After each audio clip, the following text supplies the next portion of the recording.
अब निरुपमा के विवाह की बातचीत चल रही है। उसके पिता रामसुंदर मित्र ने बड़ी खोज की, लेकिन मनपसंद वर कैसे भी नहीं मिला। अंत में एक बड़े राय बहादुर के घर के इकलौते लड़के को खोज निकाला। उक्त राय बहादुर के पैतृक जमीन जायदाद बहुत कम रह गई है, पर घर तो खानदानी ही था ना। वर पक्ष ने दहेज में 10,000 की रकम और अनेक प्रकार की दान सामग्री की मांग की। रामसुंदर बिना सोचे विचारे ही राजी हो गए। ऐसे पात्र को कैसे भी नहीं छोड़ा जा सकता। कैसे भी रुपये की व्यवस्था नहीं हो पा रही है। गिरवी रखकर, बेचकर बहुत कोशिशों के बावजूद भी 6-7 हजार रुपये बाकी रह ही गए। इधर विवाह का दिन करीब आता जा रहा है। आखिरकार विवाह के दिन आ ही पहुंचा। एक आदमी अधिक ब्याज पर बाकी रुपये उधार देने को तैयार हो गया, लेकिन ऐन मौके पर वह भी गैर हाजिर रहा। विवाह मंडप में भारी हलचल मच गई। रामसुंदर ने हमारे राय बहादुर से हाथ पैर जोड़कर कहा, शुभ काम संपन्न हो जाने दें, मैं रुपये अवश्य ही अदा कर दूंगा। राय बहादुर बोले, रुपये मिले बिना वर को मंडप में नहीं लाया जाएगा। इस दुर्घटना के कारण अंतःपुर में रोना धोना मच गया।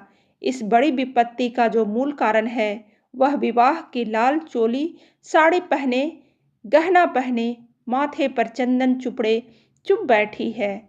भाभी ससुर कुल के प्रति उसमें बड़ी भारी भक्ति या अनुराग उत्पन्न हो रहा हो, ऐसा नहीं कर सकते। इस बीच एक सुविधा हो गई।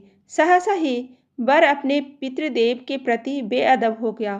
पिता से कह बैठा, खरीद फरोख्त मोल भाव की बात मैं नहीं समझता। विवाह करने आया हूँ, विवाह करके ही लौटूंगा। पिता ने जिस किसी को सामने पाया, दसी से बोले, देख रहे हैं ना आजकल के लड़कों का आचरण। दो एक बुजुर्ग लोग थे, उन्होंने कहा, शास्त्र शिक्षा नीति शिक्षा तो बिल्कुल रही नहीं, इसी से तो ऐसा है।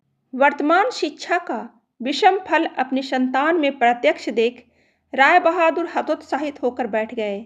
किसी तरह विष्णन्य निरानंद भाव से संपन्न हुआ। ससुराल जाते समय निरुपमा को हृदय से लगाकर पिता आंसू नहीं रोक सके। नीरू ने पूछा, बाबूजी क्या ये लोग मुझे फिर कभी आने नहीं देंगे? रामसुंदर ने उत्तर दिया, आने क्यों नहीं देंगे बेटी, मैं तुम्हें लिवा लाऊंगा। अक्सर ही रामसुंदर लड़के से मिलने चले जाया करते, पर समधियाने में उनकी कोई प्रतिष्ठा नहीं रही। यहाँ तक कि नौकर चाकर तक उन्हें नीची निगाह से देखते। अंतःपुर के बाहर अकेले कमरे में किसी दिन 5 मिनट के लिए बिटिया से मिल पाते, तो किसी दिन मिल तक नहीं पाते। समधियाने में इस तरह का अपमान तो सहा नहीं जाता। रामसुंदर ने निश्चय किया, जैसे भी हो रुपया चुकाना ही होगा, लेकिन कर्ज का जितना बोझ अभी कंधे पर था, वही संभाले नहीं संभल रहा था। खर्च में एक बेहद कटौती करनी पड़ी। कर्जदार की आंख से बचने के लिए हमेशा कई तरह के हीन कौशल अपनाने पड़ते हैं। उधर ससुराल में उठते बैठते कन्या को उलाहने मिलते। पिता के घर की निंदा सुनकर कमरे का दरवाजा बंद कर आंसू बहाना उसका नित्य कर्म बन गया है। विशेष रूप से सास का आक्रोश किसी भी तरह कम नहीं होता। यदि कोई कहता, वाह कैसा रूप है, बहू का मुख देखकर आंखें जैसे शीतल हो जाती हैं। सास गरज उठती, हाँ बड़ी रूपवती है, जैसे घर की बेटी वैसा ही रूप रंग। यहाँ तक कि बहू के खाने पहनने तक की कोई परवाह नहीं करता। यदि कोई दयालु पड़ोसी किसी तरह की कोई कमी बताता, तो सास उत्तर देती, इतना ही बहुत है। यानी कि बाप ने पूरे दाम दिए होते, तो बेटी की भी पूरी सार संभाल होती। सभी ऐसा भाव प्रदर्शित करते जैसे बहू का इस घर पर कोई अधिकार नहीं, वह धोखा देकर घुस आई है।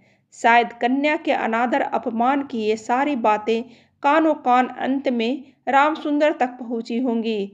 वे घर बार बेचने का प्रयत्न करने लगे, लेकिन लड़कों को बेघर करने जा रहे हैं, यह बात उनसे छिपाए रखी।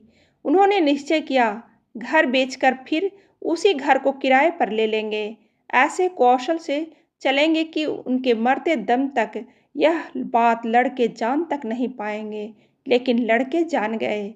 सब आकर रोने चिल्लाने लगे, खासकर बड़े तीनों शादीशुदा लड़के, जिनमें से किसी किसी की संतानें भी हैं। उनकी असहमति बड़ी महत्वपूर्ण थी। घर की बिक्री स्थगित रही। तब राम सुंदर इधर उधर से भारी ब्याज पर थोड़े थोड़े रुपये उधार लेने लगे।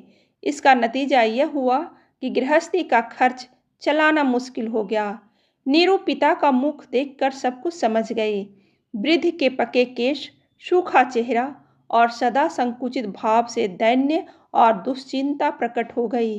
कन्या के आगे जब पिता अपराधी है, तब वह अपराध अनुताप क्या छिप सकता है।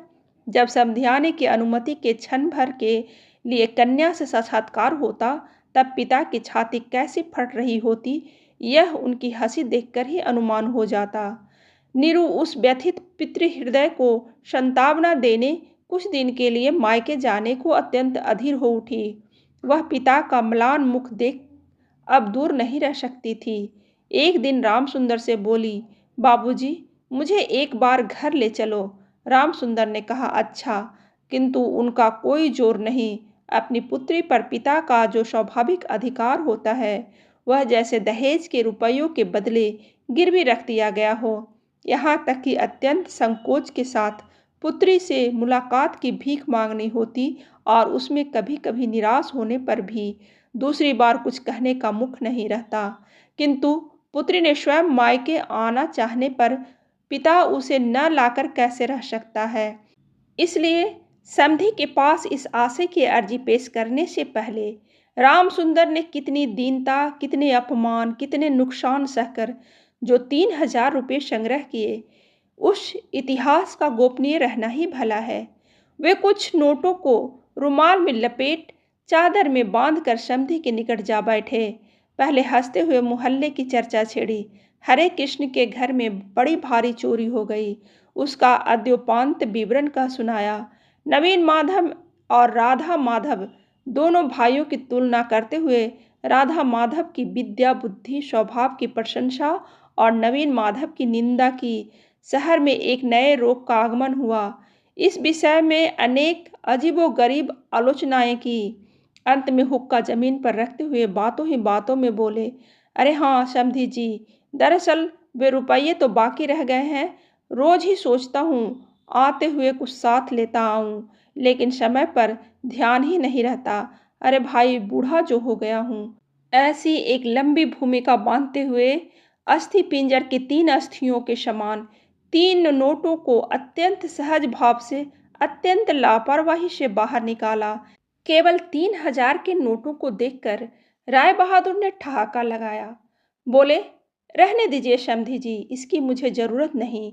एक प्रचलित देशी कहावत का उल्लेख करते हुए बोले, छोटी सी बात के लिए वे हाथों को बदबूदार नहीं करना चाहते। ऐसी घटना के बाद कन्या को घर ले जाने का प्रस्ताव कोई जवान पर नहीं ला सकता था। केवल रामसुंदर ही थे जिन्होंने सोचा, यह सब रिश्तेदारी का संकोच अब मुझे शोभा नहीं देता। मर्माहत हो काफी देर चुप रहने के बाद अंत में मृदु स्वर में बात चलाई। राय बहादुर ने बिना कोई कारण जताते हुए कहा, यह अभी नहीं होगा, और यह कहते हुए वे काम के बहाने उठकर चले गए। रामसुंदर पुत्री को मुंह न दिखाकर कांपते हाथों उन कुछ नोटों को चादर की खूंटे में बांधकर घर लौट आए। मन ही मन प्रतिज्ञा की, जब तक सारे रुपये अदा करके निसंकोच कन्या के अधिकार की मांग नहीं कर सकेंगे, तब तक फिर समधियाने नहीं आएंगे। बहुत दिन बीत गया। निरुपमा आदमी पर आदमी भेजती रही, पर पिता नहीं आए। अंत में रूठकर उसने आदमी भेजना बंद कर दिया। इससे रामसुंदर के मन पर भारी चोट पहुंची, लेकिन फिर भी वे नहीं गए। क्वार का महीना आ गया। रामसुंदर ने कहा, अब की पूजा में बेटी को घर लाना ही है, नहीं तो मैं। खूब लंबी चौड़ी सी कसम खाई। पंचमी या षष्ठी के दिन चादर की खूंट में कुछ नोटों को बांधकर रामसुंदर ने यात्रा की तैयारी की। एक 5 साल के पोते ने आकर पूछा, दादाजी, क्या मेरे लिए गाड़ी खरीदने जा रहे हो? ठेला गाड़ी चढ़कर हवा खाने का बहुत दिनों का शौक है, पर किसी भी तरह उसे पूरा करने का उपाय नहीं सूझता। 6 वर्ष की पोती रोती हुई आकर कहती है, पूजा के अवसर पर निमंत्रण में पहनकर जाने के लिए उसके पास एक अच्छा कपड़ा नहीं है। राम सुंदर यह सब जानते थे। तंबाकू पीते पीते बूढ़े ने इस विषय में काफी सोचा। जब राय बहादुर के घर से पूजा का निमंत्रण आएगा, तब उनकी बहुओं को अत्यंत मामूली गहनों के साथ अनुग्रह पात्र के समान वहां जाना होगा। इन सब बातों को सोचकर उन्होंने बड़ी गहरी सांस भरी, लेकिन इससे उनके भाग्य की वार्धक्य रेखा के अधिक गहरे अंकित होने के सिवाय और कोई फल नहीं मिला। दैन्य पीड़ित घर की क्रंदन ध्वनि को कानों में भरकर वृद्ध ने अपने समधी के घर में प्रवेश किया। आज उनमें वह संकोच का भाव नहीं। द्वार रक्षक और मृत्यु के मुंह की ओर भी वह चकित सल्लज दृष्टिपात दूर हो गया, मानो उन्होंने अपने ही घर में प्रवेश किया हो। सुना, राय बहादुर घर में नहीं है, कुछ देर प्रतीक्षा करनी होगी। मन में उच्छ्वास को न संभाल पा राम सुंदर ने कन्या के साथ मुलाकात की। आनंद तिरेक से दोनों नेत्रों से आंसू बह चले। पिता भी रो रहे हैं, कन्या भी रो रही है। दोनों में से कोई भी बोल नहीं पा रहा है। ऐसे ही कुछ समय बीत गया। फिर राम सुंदर ने कहा, बेटी, अब की तुझे ले जाऊंगा, अब कोई रुकावट नहीं। इसी समय राम सुंदर के बड़े लड़के हरमोहन ने अपने दोनों छोटे बच्चों के साथ सहसा कमरे में प्रवेश किया। वे पिता से बोले, बाबूजी, तो फिर आपने हम लोगों को रास्ते पर बिठा दिया। राम सुंदर ने अचानक अग्निमूर्ति को कहा, तुम लोगों के लिए क्या मैं नरक में जाऊं? तुम लोग मुझे मेरे सत्य की रक्षा नहीं करने दोगे? राम सुंदर घर बेच बैठे हैं। लड़के कैसे भी कुछ जान ना पाए, इसके लिए अनेक उपाय किए, फिर भी वे जान गए हैं। जानकर उनके प्रति अचानक रुष्ट और असंतुष्ट हो उठे। उनका पोता उनके दोनों घुटनों से यथाशक्ति लिपट मुंह उठाकर बोले, दादाजी, मुझे गाड़ी नहीं खरीद दी? सिर झुकाए राम सुंदर से कोई उत्तर ना पा नीरू के पास जाकर बोला, मुझे एक गाड़ी खरीद दोगी बुआ? निरुपमा सारा मामला समझ गई। बोली, बाबूजी, यदि तुमने अब एक पैसा भी मेरे ससुर को दिया तो अपनी कन्या का मुंह फिर कभी नहीं देख पाओगे। तुम्हारी देह छूकर मैं यह कसम खाती हूँ। राम सुंदर ने कहा, राम राम, ऐसी बात नहीं कहते। फिर ये रुपये यदि मैं न दे पाऊँ तो तुम्हारे पिता का अपमान और तुम्हारा भी। नीरू बोली, रुपया देना ही अपमान है, तुम्हारी कन्या का क्या कोई सम्मान नहीं? क्या मैं केवल रुपये की थैली भर हूँ? जब तक रुपये हैं तब तक मेरा दाम है। नहीं बाबूजी, ये रुपये देकर तुम मेरा अपमान मत करो। इसके अलावा मेरे पति तो यह रुपये नहीं चाहते। राम सुंदर ने कहा, बेटी, तब यह तुम्हें जाने नहीं देंगे। निरुपमा बोली, न जाने दे तो क्या कर सकते हो, बोलो। फिर तुम भी ले जाने के लिए कुछ मत कहना। राम सुंदर कांपते हाथों नोट बांधी चादर को कंधे पर डाल चोरों के समान सबकी आंखें बचाकर घर लौट आए। राम सुंदर रुपए लाए थे और बेटी की मनाही के कारण वे रुपये दिए बिना ही लौट आए। यह बात छिपी न रही। द्वार पर कान लगा कौतूहल स्वभाव वाली दासी ने नीरू की सास के पास यह खबर पहुंचा दी। सुनते ही उनके क्रोध की सीमा न रही। निरुपमा के लिए उसकी ससुराल अब कांटों की सेज बन गई। इधर उसके पति विवाह के थोड़े दिनों बाद ही डिप्टी मजिस्ट्रेट होकर किसी दूर शहर में चले गए थे। कहीं संग दोष से नीरू को कुशिक्षा न मिले, इसी बहाने अब मायके के रिश्तेदारों से मुलाकात की बिल्कुल मनाही हो गई थी। इसी समय नीरू अत्यंत कठिन रोग से पीड़ित हो गई, पर इसके लिए उसकी सास को पूरी तरह से दोषी नहीं ठहराया जा सकता। अपने शरीर के प्रति वह अत्यंत लापरवाही बरत रही थी। कार्तिक महीने की ओस में रात भर सिरहाने का द्वार खुला रखती, जाड़े के दिनों में देह पर कपड़ा नहीं रखती, खाने पीने में कोई नियम नहीं मानती। दासियां जब अक्सर भोजन लाना भूल जाती, तब एक बार भी मुंह खोलकर उन्हें स्मरण नहीं दिलाती। वह पराये घर में दास दासी की तरह स्वामी स्वामिनी के अनुग्रह पर निर्भर हो रही है। यह संस्कार उसके मन में बद्धमूल हो रहा था, लेकिन इस प्रकार का भाव भी सास को सह्य नहीं था। यदि भोजन के प्रति बहू की किसी प्रकार की लापरवाही देखती तो सास कह उठती, नवाब के घर की बेटी है ना, गरीब के घर का अन्न इसके मुंह में रुचता नहीं। फिर कभी कहती, एक बार देखो तो कैसी बुरी शक्ल बना रखी है, दिन ब दिन जैसे जली सूखी लकड़ी सी हुई जा रही है। रोग जब गंभीर होता गया, तब सास बोली, ये सब इसके नखरे हैं। आखिर एक दिन नीरू ने अत्यंत विनयपूर्वक सास से कहा, माँ, मैं एक बार अपने बाबूजी और भाइयों को देखूंगी। सास बोली, यह मायके जाने का बहाना है, कहने का कोई विश्वास नहीं करेगा। जिस दिन संध्या के समय नीरू की सांस उखड़ने लगी, उस दिन पहली बार डॉक्टर ने उसे देखा था और उस दिन ही डॉक्टर के देखने का अंत भी हो गया। घर की बड़ी बहू मरी, खूब धूमधाम से अंत्येष्टि क्रिया संपन्न हुई। जिले में प्रतिमा विसर्जन समारोह के बारे में राय चौधरियों की जैसी बड़ी लोक प्रसिद्धि है। बड़ी बहू की अंत्येष्टि संबंधी राय बहादुरों की बहुत कुछ वैसी ही ख्याति फैल गई, जैसी चंदन काठ की चीता इस इलाके में कभी किसी ने देखी नहीं। ऐसे समारोह का श्राद्ध अनुष्ठान भी केवल राय बहादुर के घर में ही संभव था। सुना जाता है इससे उनके ऊपर कुछ कर्ज भी हो गया। राय बहादुर को सांत्वना देते समय उनकी बेटी की कैसे महासमारोह के बीच मृत्यु हुई, सभी ने बड़ा विस्तृत वर्णन किया।